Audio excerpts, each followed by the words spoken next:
Welcome everybody, selamat datang di Podcast. Assalamualaikum warahmatullahi wabarakatuh. Selamat pagi Sobat Ipon, dimanapun kalian berada. Berjumpa kembali dengan saya Samsul Bahri dalam program favorit kita iPodcast, Imigrasi Ponorogo Podcast. Nah Sobat Ipon, seperti janji saya di episode sebelumnya bahwa saya akan selalu menghadirkan bintang tamu istimewa luar biasa di acara kita. So, pada kesempatan ini telah hadir di hadapan kita bintang tamu yang tidak asing lagi karena beliau sudah kurang lebih 2 tahun bertugas di Kanwil Ponorogo sebagai Kepala Seksi Intelijen dan Penindakan Keimigrasian. Namun, sekarang ini ada yang baru tentang beliau ini yang menarik untuk kita kulik dan kita bahas. Apa itu? Langsung aja kita sambut dengan tepuk tangan yang meriah Bapak Arfan. Selamat pagi, assalamualaikum warahmatullahi wabarakatuh. Waalaikumsalam warahmatullahi wabarakatuh Pak. Bapak apa kabar, sehat Pak Arfan? Alhamdulillah, diupayakan selalu sehat walafiat. Alhamdulillah, kalau yang penting memang tuh sehat Pak. Itu yang penting, itu mahal itu sehat itu. Betul Pak. Kalau sudah badan sehat, pikiran sehat, kerja pun semangat. Setuju Pak? Pasti. Asik. Siap Pak.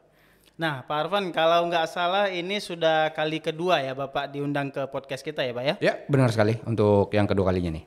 Siap. Kalau kedatangan yang lalu itu membahas tentang tusi Bapak sebagai Kasih Intel Dakim ya Pak ya? Ya, benar. Membahas seputaran masalah intelijen lah. Intelijen ya Pak ya, dan penindakan. Nah kali ini Pak, kita khusus mengundang Bapak untuk membahas tentang amanah baru ini Pak dari Pak Kakanim Ponorogo yang diamanahkan ke Bapak sebagai Ketua Pembangunan Pelayanan Publik Ramah Kelompok Rentan berbasis HAM pada Kantor Imigrasi Ponorogo Pak. Iya, benar sekali.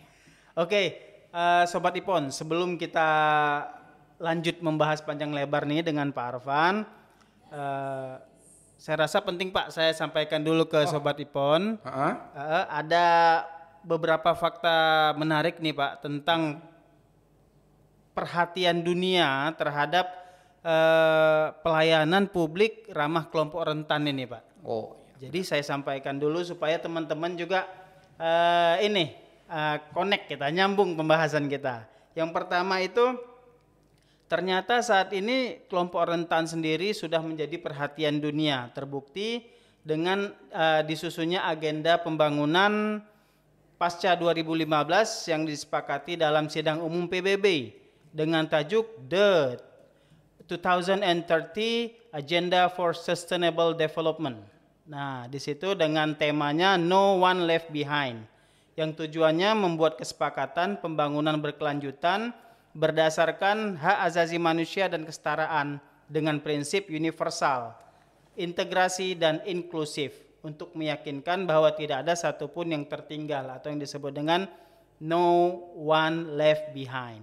Kemudian telah dilakukannya juga Convention The Rights of Person with Disabilities komitmen bersama 182 negara di dunia untuk mewujudkan pembangunan inklusif ramah disabilitas. Nah, jadi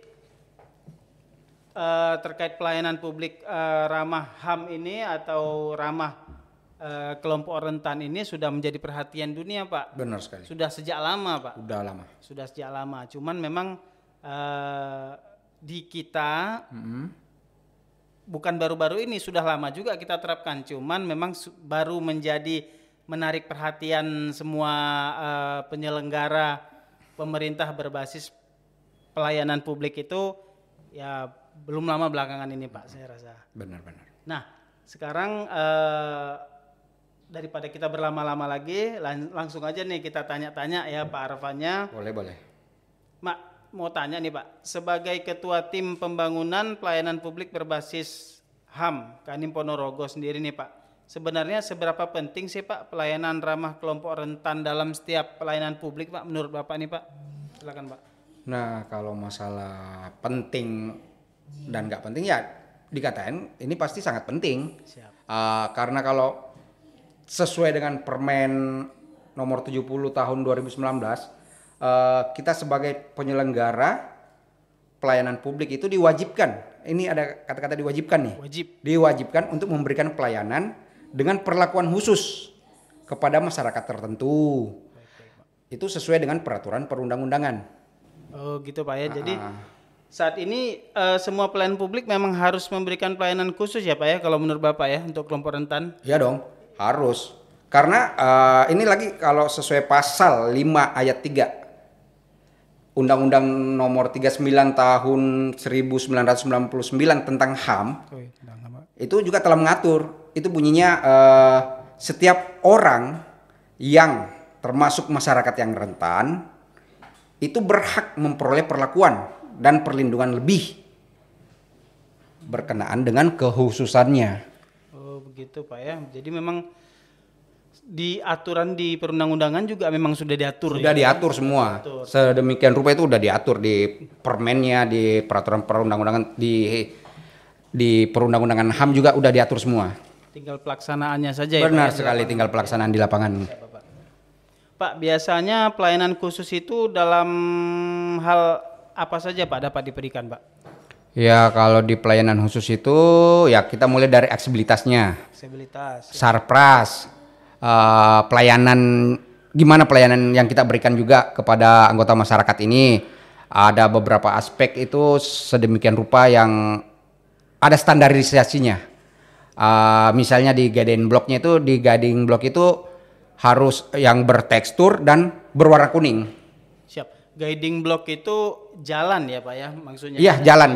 Jalan istilahnya tekstur dan warna yang dibuat sedemikian rupa memudahkan bagi si penyandang disabilitas. Benar tersebut, sekali. Ya, Pak ya? Siap Bapak. Oh, jadi sampai sedetil itu ya Pak ya? Oh, harus sedetail itu. Oh ya, kemudian Pak, tadi kita sudah sering menyebut kelompok rentan. Betul. Nah, sebenarnya siapa aja nih Pak yang masuk kategori kelompok rentan ini Pak? Boleh dijelasin nih Pak? Ya kalau masuk dalam kategori kelompok rentan sendiri itu kan ada beberapa ya. Yang tunanetra, tunarungu, yang kesulitan mobilitasnya, mengalami gangguan penglihatan, pendengaran, ya tunanetra, tunarungu dan sebagainya yang kita masukin dalam kelompok rentan gitu. Oh berarti bukan hanya lansia ya Pak ya? Bukan. Soalnya selama ini mungkin asumsi masyarakat ini termasuk saya sendiri, kalau yang dikategorikan kelompok rentan itu kita pikir yang lansia atau manula saja, ternyata tidak ya Pak? Tidak. Jadi yang tunarungu, tunanetra itu udah masuk dalam kelompok rentan. Siap Pak. Siap. Terus Pak, apa saja sarana dan prasarana yang harus disiapkan oleh penyelenggara pelayanan publik saat ini Pak? Karena kalau dulu di kantor-kantor pelayanan publik itu kan umum, seperti kursi roda aja yang disiapkan untuk kelompok rentan ini Pak. Nah kalau sekarang apakah ada penambahan Pak? Boleh dijelaskan Pak? Saya lupa ada peraturannya tuh. Memang kalau nggak salah sekarang ada 14 indikator ya. 14 indikator. 14 indikator itu pertama area parkir khusus, jalur landai, pegangan rambat, lift khusus bagi kantor-kantor yang mempunyai lift, pintu yang mudah diakses, selasar mudah akses, kursi prioritas, loket khusus, toilet khusus, area bermain anak, ruang laktasi, alat bantu tunanetra. Ini juga harus kita siapin nih, alat bantu tunanetra, alat bantu tunarungu semuanya. Itu indikatornya. Oh gitu ya Pak ya. Nah kalau di kantor imigrasi kelas 2 non TPI Ponorogo sendiri Pak, apakah sudah memenuhi semua ke-14 ini Pak indikator ini Pak? Kalau di kantor, khususnya di kantor imigrasi Ponorogo ini sendiri, itu kita cuma 13 aspek indikator ya, karena kita tidak di kantor ini tidak mempunyai lift. Oh gitu ya. Itu aja ya Pak ya. Itu aja. Karena pelayanan itu di lantai 1. Lantai ya, 1 semua. Kalau kita mempunyai lift mungkin akan kita penuhin ke-14 indikator ini. Insya Allah akan ada lift. Amin, kedepannya kita akan tingkatkan Siap, kantor imigrasi Ponorogo ini. Siapa? Jadi berapa tingkat Pak? Nah Pak, tadi kalau nggak salah ada disinggung juga tentang ini ya Pak ya, tentang kemudahan bagi penyandang disabilitas tunanetra, yaitu adanya semacam buku bacaan yang sudah dilengkapi dengan huruf braille Ya, ya Pak, benar, ya? benar. Nah, namun untuk untuk kelancaran permohonan paspor Pak dalam hal ini ya misalnya bagi penyandang disabilitas tunanetra itu selain tadi Pak sudah disediakan sarana dan prasarana guiding block ya kan, kemudian pegangan rambat sehingga teman-teman penyandang disabilitas tunanetra ini tahu arah pintu di mana dan sebagainya. Untuk kelancaran dan kenyamanan mereka Pak, apakah ada inovasi yang lainnya Pak dari kantor imigrasi Ponorogo khususnya Pak terhadap mereka atau cuman itu saja gitu Yang Pak? kelompok khusus kelompok rentan ini. Khususnya yang si tunanetra misalnya Pak. Ya, pada khususnya dan umumnya seluruh penyandang disabilitas ini Pak. Jadi gini nih, kalau di kantor imigrasi Ponorogo itu sendiri itu kita udah siapin ada namanya duta ramah HAM. Oh, duta ramah HAM Pak. Itu duta ramah HAM, mulai dari beliau masuk kantor sampai proses pembuatan paspor sampai selesai itu akan didampingin sama gitu. duta ramah HAM-nya. Terus di Kanim Ponorogo ini sendiri itu ada inovasi, namanya inovasi Dewi Songgolangit ya. Dewi Songgolangit. Dewi Songgolangit. Jadi Dewi Songgolangit ini mulai dari masuk ke area kantor imigrasi. Ini kita berbicara khusus untuk kelompok rentan ya. Iya Pak. Mulai masuk ke area kantor imigrasi Ponorogo itu udah dikawal, udah ditemenin. Ditemenin sama staf kita sendiri, ditulisin, diisiin formnya. Dibantu sampai foto sampai selesai naik mobil dan sampai meninggalkan kantor imigrasi Ponorogo ini. Itu inovasinya kita. Berarti ada satu petugas yang dikhususkan Benar untuk sekali. mendampingi Untuk mendampingin proses ya Pak ya, proses permohonan keimigrasian si kelompok rentan ini. Mulai sejak datang sampai selesai meninggalkan kantor imigrasi. Wah, luar biasa sekali tuh Pak. Iya. Itu luar biasa sekali Pak karena inovasi seperti ini saya rasa belum ada Pak di kantor imigrasi lain Pak. Mudah-mudahan kita yang pertama. biar bisa menjadi contoh. Benar sekali. Ya, siap. Jadi menarik Pak. Tidak hanya dari sisi sarana dan prasarana atau fasilitas, tapi juga didukung oleh kesiapan dari SDM kita ya Pak. Benar ya, SDM-nya untuk mendampingi ya Pak ya. Karena sedikit saya tambahkan juga ya, karena kita juga telah bekerja sama dengan SLB yang ada di Ponorogo ini untuk memberikan pelatihan kepada pegawai Kanim Ponorogo. Jadi anggap kemarin itu di bulan Maret atau April ya saya lupa juga itu kita ada pelatihan. Oh gitu Pelatihan Pak. selama beberapa hari diberikan pelatihan dari SLB tentang bahasa isyarat. Baik. Bagaimana menghadapi kelompok rentan ini itu kita ada pelatihan. Baik. Oh berarti SDM-nya itu bukan sekedar hanya mendampingi saja, tapi sudah dibekali skill ya Pak ya? Jadi bisa memahami. Benar sekali. Jadi kata saya kutip dari kata-kata Pak Erick Thohir Ketua PSSI kita. Siapa, Pak? Bukan kaleng-kaleng katanya. Siap. Mantap tuh Pak. Setuju saya Pak. Bukan kaleng-kaleng. Bukan ya, kaleng-kaleng. Karena kita udah ada pelatihan. Betul Pak. Betul Pak. Izin Bapak, jadi dari penjelasan Pak Arfan tadi begitu banyak kemudahan dan fasilitas yang diberikan untuk kelompok rentan ini. Nah, dalam hal permohonan paspor misalnya Pak, itu kan kita mengajukan paspor itu melalui M-Paspor ya Pak. Benar.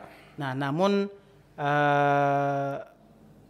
terkadang terjadi kendala ataupun permohonan penuh pada saat itu karena kita terbatas kuota ya Pak ya untuk M-Paspor ya Pak ya. Iya. Nah untuk si kelompok rentan tersendiri ini apakah bisa langsung datang Pak tanpa mendaftar dulu M-Paspor atau tetap diwajibkan dulu Pak M-Paspor? Apakah ada pelayanan khusus Pak? Oh ya, ini nih pertanyaan yang sangat bagus nih. Siap.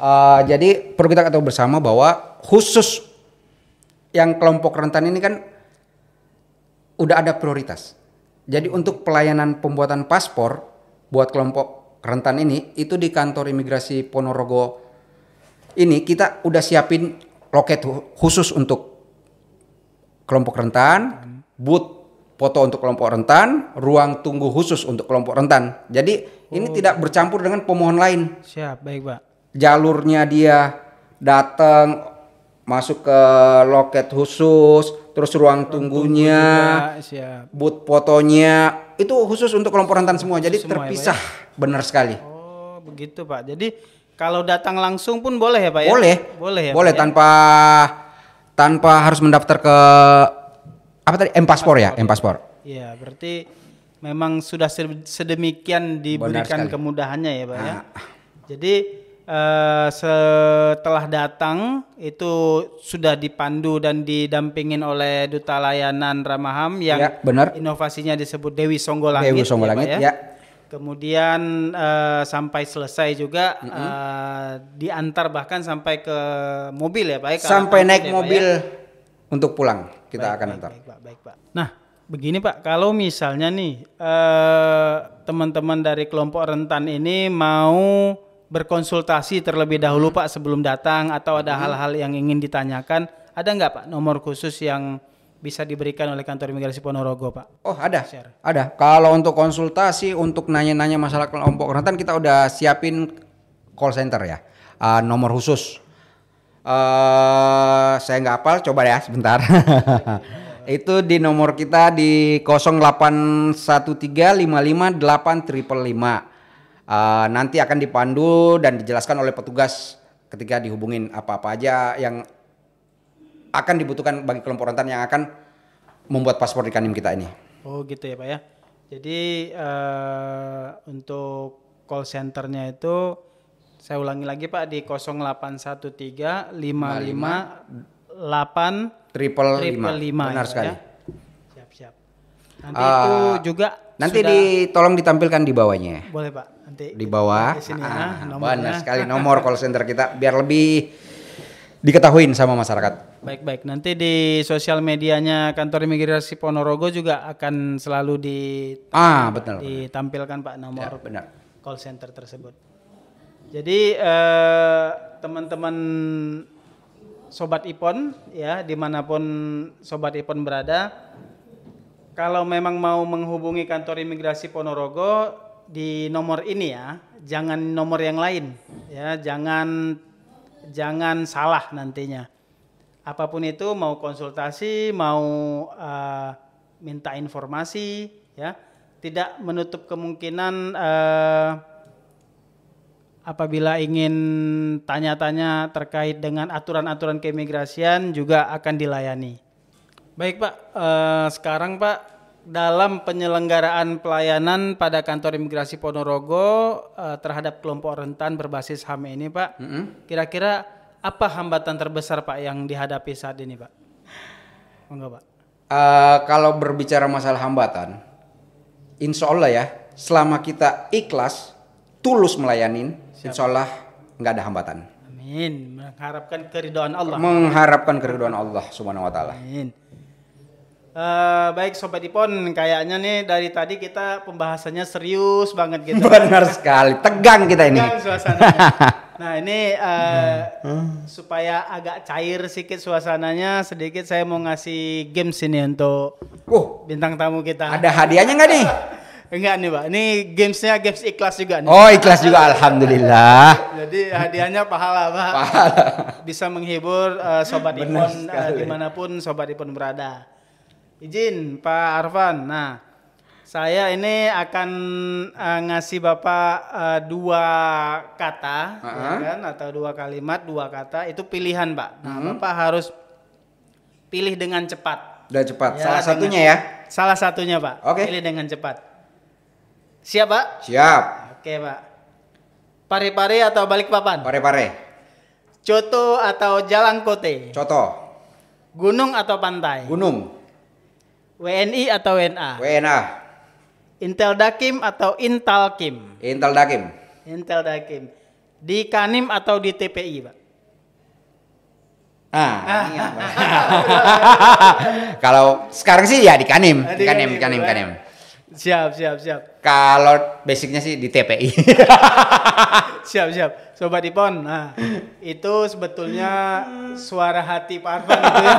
Amin. Mudah-mudahan kembali ke TPI. Iya.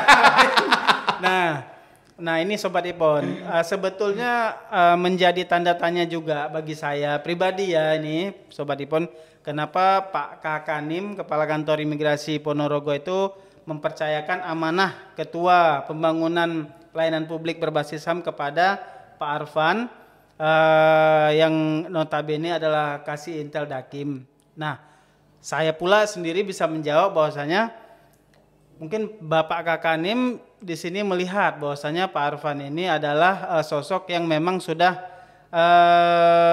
banyak berkecimpung di berbagai bidang atau seksi keimigrasian. Nah, yang tadi saya sebutkan adalah pengalaman-pengalaman beliau di tempat-tempat tugas beliau yang lama dan bidang-bidang tugas beliau yang lama. Jadi beliau ini sudah teruji nih dari sisi TPI. Nah, kalau teman-teman yang baru gabung belum tahu TPI itu tempat pemeriksaan imigrasi.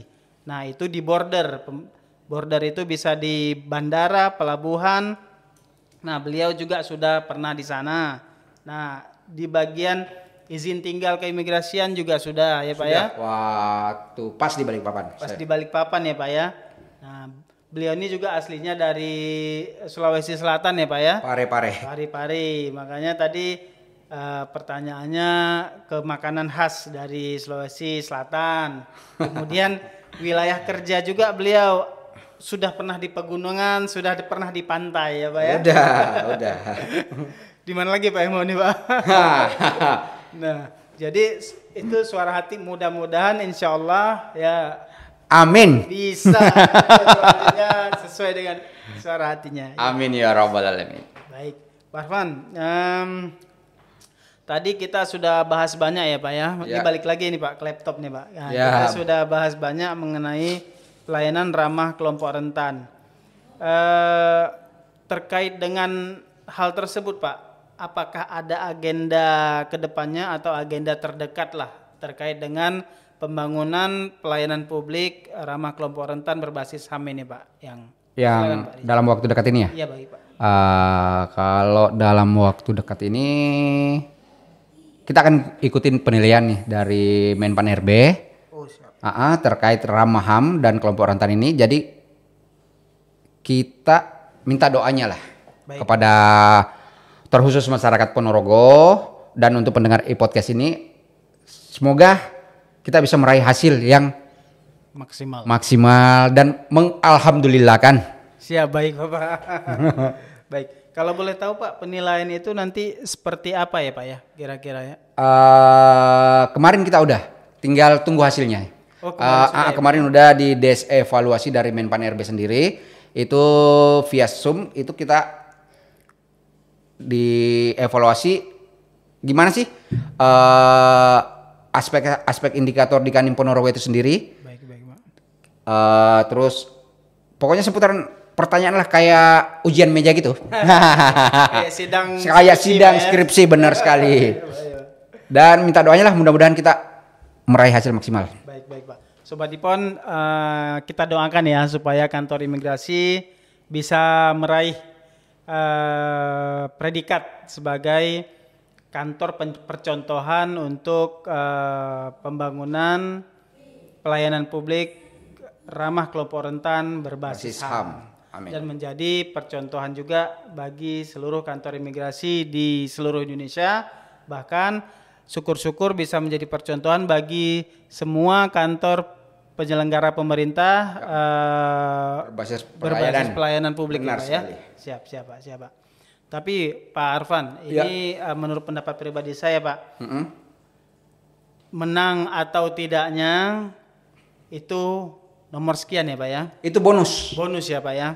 Nomor satu yang jelas kita telah menyediakan Betul, Pak. aspek-aspek untuk penunjang kelompok rentan ini. Betul, Pak. Kalaupun kita mendapat predikat sebagai apa ya istilahnya kantor Percontohan percontohan lah ya. itu bonus bagi saya. Yang Siap. jelas untuk aspek indikatornya kita telah penuhi. Iya, Pak. Karena yang nomor 1 adalah niat, Niat, ikhtiar dari Bapak dan tim benar sekali. untuk mengupayakan segala sesuatunya untuk pelayanan publik yang lebih baik. Benar. Itu sudah menjadi pahala, Pak. Itu sudah menjadi benar sekali. amal yang dicatat ya, Pak ya, Benar. amal ibadah. Amin, amin ya Rabbal alamin. Amin. Baik, terakhir Pak Arfan sebagai penutup. Terakhir nih. Iya, Pak, nggak terasa ya, Pak ya. Iya, benar sekali. Apa kira-kira harapan Bapak atau harapan kantor imigrasi Ponorogo ke depannya terhadap pelayanan publik ramah kelompok rentan berbasis HAM ini, Pak? Monggo, Pak. Wow. Kalau saya pribadi sih untuk kantor penyedia pelayanan publik bisalah memberikan pelayanan terbaik buat masyarakat Seluruh masyarakat ya, yang Pak ya. kelompok rentan ini. Khususnya kelompok rentan ya, Benar Pak ya. sekali. Baik. Kita memberikan yang terbaik buat mereka. Baik, Pak. Terima kasih, Pak. Sama-sama. Terima kasih, Pak, sudah meluangkan waktu untuk bisa hadir di podcast kita kali ini. Sampai ketemu lagi di episode kita yang selanjutnya ya, Pak ya. Ditunggu undangannya. Siap, Pak. Baik Sobat Ipon, demikian bincang-bincang kita dengan Pak Arfan kali ini. Sampai jumpa lagi di episode selanjutnya dengan bintang tamu dan topik pembahasan yang tidak kalah hebatnya. Sobat Ipon, sampai jumpa.